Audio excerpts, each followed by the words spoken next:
Very interesting. If you look at the mapping on the brain about the Bloom's taxonomy, we are actually talking about the 6 levels of learning, like remembering, understanding, applying, analyzing, evaluating, creating, but how they are mapped to the brain. If you look at the upper, the higher order thinking, like creating and evaluating, etc., it is actually governed by the front side of the brain, like it's called the neocortex. It's also called the prefrontal cortex. So this is the function that comes from there. It's a rational brain. It's called the system 2. But if you look at the backside of the brain, this is amygdala side, which is the emotional brain, and which actually captures more on remembering and understanding. And then you have the middle brain, which is hippocampus, which actually controls your memory and then helps you in learning. Now, when the learning gets activated, the entire region of the brain actually gets recruited. And what is happening here is that if you really want to focus more on creating and evaluating ability of the student, then you need to invoke the prefrontal cortex of the students. Now, prefrontal cortex is very interesting.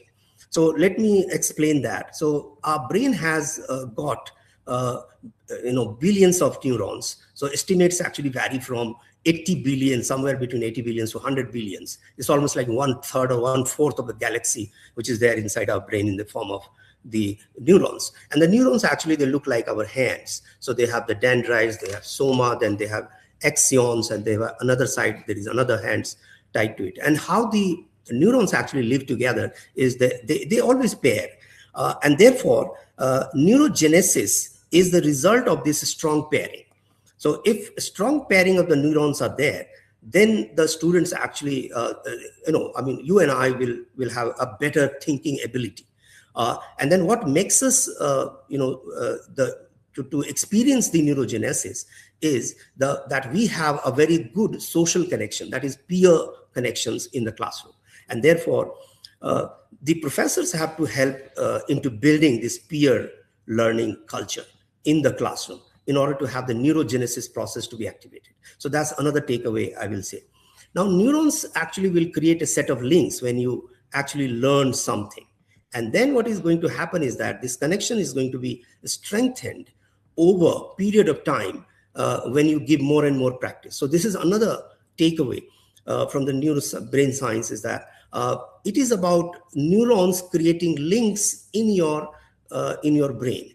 And the chain is going to be longer if you give more practice to the student. So practice is always good. So if you have taught at one point of time and then you have also given the student some kind of practice to do, is going to be very helpful. So you can see here, this is a graphic representation of how these links are going to look like in our brain. So they join each other over a period of time. The more the practice, the larger the link, and bigger the link, the bigger the recall. And this means that in terms of brain science, what we are talking about learning is the process of creating longer chain inside the brain. And these chains are actually in the long-term memory. So you have the short-term memory, you have the long-term. Working memory capacity is very, very limited. Now, things that will go into the long-term memory, which passes on from the working memory, because when you teach, it goes into the short-term memory. But how to make it pass into the long-term memory? Now, there are many ways that we can talk about it, and eventually I'm going to also reflect on that. So one principle that has actually worked quite a lot is that when you have a smaller size of working capacity, it doesn't matter if there are already a link in the long-term memory. This means the prior knowledge is critical. So what does it mean to be having a prior knowledge? Say, for example, if you have visited Australia already, and then your professor is talking about Australia, then your learning about Australia is going to be much, much better than the other students who have not actually had the context of Australia. They have not seen Australia. So that is how the prior knowledge works. And therefore, the takeaway for us as a professor is that we have to create something or some way using technology, AI, or any other thing to create this prior knowledge for the students. It's very important that we focus on prior knowledge of the student. If the context is clear to the student, what they are going to do in the classroom, and then the teaching becomes more effective. Now, there is another thing is called the organizing learning is super helpful. Now, what is organizing the learning? Now, the very interesting finding that has been put forward by research is that working capacity is smaller, but if you develop the habit of writing, if suppose a professor is giving a discourse in the classroom and the students are having this habit of taking out their notebook and they have taken out their pen and they have started writing some points, listening to the professor. Now, this writing habit is also working as an extended memory. It's almost like external hard drive. So if you listen and if you write, then it stays longer for you, and this is very helpful. And therefore, organizing learning in a systematic way and the habit of writing after listening is something that is going to make the learning very effective. So let me move forward and tell you something about mental model. Now, mental model, when you go to the class, you face, let's say, 60 students or 30 students or 200 students. Please understand that all of them are having a very, very, very diverse mental model. Their mental models are, you don't know what is going on in their brain. Somebody is not here, somebody is here in the classroom, but their mind, by mind, they're not here in the classroom. That can happen. And somebody is thinking about physics while you're teaching chemistry. So that can happen.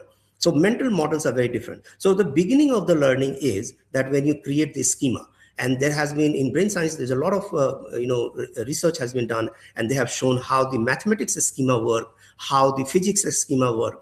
So schema means that you are creating something coherency in the classroom. So you bring back the mental model to a particular coherence and make the student listen to the professor on a certain subject, which is called basically the neural synchrony. Neural synchrony is very important for effective teaching. So this is the first job the professor should do when they enter into the classroom. If there is no neural synchrony the professor has created, there will be 60 different models that you're looking at. And definitely, please be sure that these models are so different that they will make a different meaning. They will make different meaning out of what you're saying. If you're saying something, you're talking about X, but the student will make out Y, and some student will make out Z. And it will be very difficult for you to create a coherency and make teaching happen. And therefore, neural synchrony is very important. How do you create neural synchrony? That's a big question. So neural synchrony can be created in a variety of ways. So you create something very, very interesting in the classroom. You start your classroom not with the proper teaching. You start your classroom with questioning. You start your classroom with some incidents, some examples, some small exercise. And then you ask everybody to focus on that exercise. So the moment you gain attention of the participants in the classroom, you have achieved quite a lot in terms of